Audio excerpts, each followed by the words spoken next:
Donc bonjour à tous, aujourd'hui on se retrouve pour une nouvelle vidéo. Enfin je vais recommencer les séries à la découverte du cœur humain. Parce que j'avais trop de boulot à faire maintenant en ce moment, bien sûr. C'est le but de l'école que tu travailles. Et là j'en avais trop accumulé. Donc désolée. Aujourd'hui nous allons parler du toucher. Une peau intelligente. Les yeux bandés essayent de reconnaître différents objets au toucher. Tu verras que tu n'as pas besoin de tes yeux. Les nombreux petits récepteurs de la peau te permettent de reconnaître la forme, la texture, la vibration ou la pression d'un objet, ainsi que la douleur, le froid ou le chaud. Comme toujours, la peau envoie ses sensations à travers les nerfs. Et c'est ton cerveau qui interprète et agit. Le petit oiseau est doux. Tu peux le caresser, le hérisson est piquant, tu dois faire attention. Donc, faites le test, hein. Vous fermez vos yeux de quelqu'un, par exemple, qui donne un objet, et vous devez essayer de le reconnaître, et vous allez voir que vous n'avez pas toujours besoin de vos yeux. Donc voilà, le schéma dessiné, c'est pas vraiment un schéma de... Bref. C'est quoi? C'est ça le dessin qui montre au début. Pour une fois, le schéma est à droite. Grave, il est quand même là le schéma. Donc les récepteurs de la peau. Notre peau est capable de détecter de nombreuses sensations différentes car elle possède un récepteur spécifique pour chaque sensation. Ces récepteurs se trouvent à l'intérieur de la peau. C'est pourquoi il est impossible de confondre chaud ou froid avec dur ou mou. Donc là il y a le schéma. En fait, dans ton doigt, tu as plusieurs capteurs, on va dire, de récepteurs. Tu as un récepteur.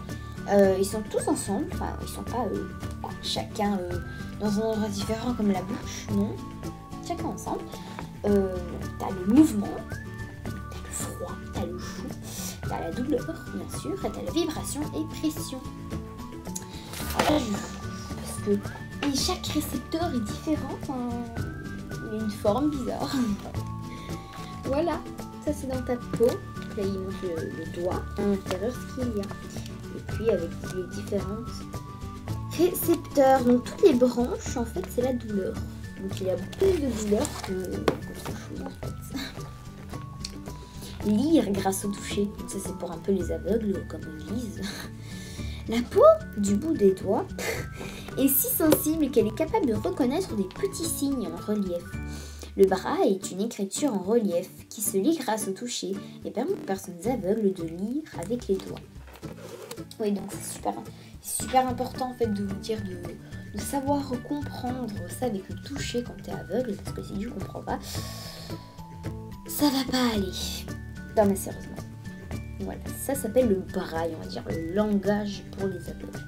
Enfin, ils peuvent parler, mais pour lire, on va dire. Voilà. La sensibilité. T'es-tu rendu compte que la peau de tes doigts est plus sensible que celle de tes genoux? Les lèvres, les paupières, la langue et les doigts sont les zones les plus sensibles au toucher, car elles possèdent plus de récepteurs. J'ai mal.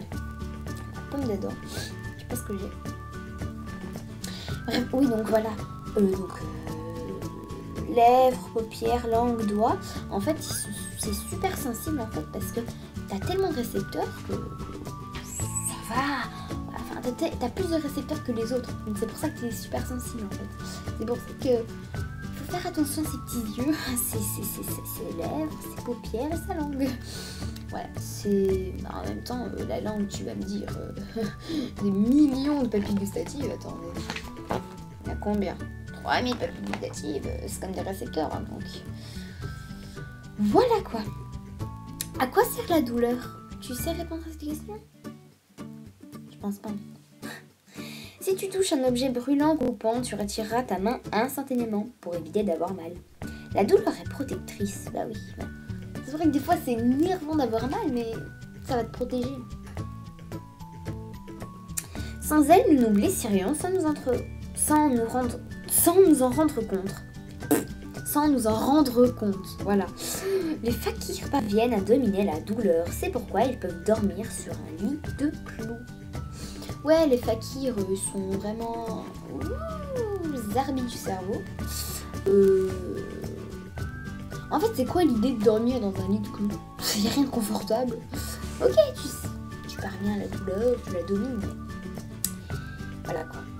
Et aussi, voilà, c'est super important d'avoir la douleur, parce que si t'as pas la douleur, comme les fakirs, en fait, c'est une maladie.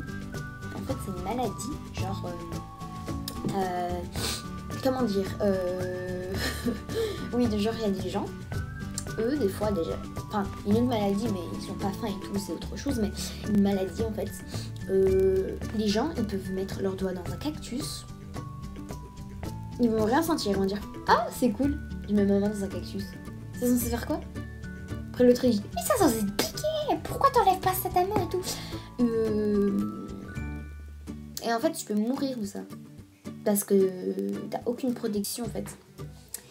Et c'est super dangereux, du coup. Enfin, ouais. Donc je compte... Même des fois, si j'aime pas voir mal, forcément, des fois je me dis « Allez que la douleur part vite, s'il te plaît, mais... » Ça m'aide quand même. Ah oui, donc je vais vous montrer la photo. Oh my god.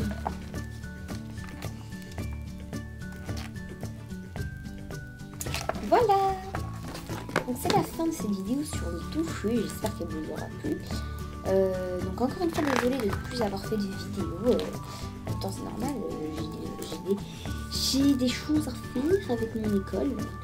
C'est un peu logique que j'en fasse pas. Donc demain, nous parlerons de l'ouïe, donc l'oreille quoi. Et en attendant demain, il y aura une vidéo sur l'espace. C'est tout.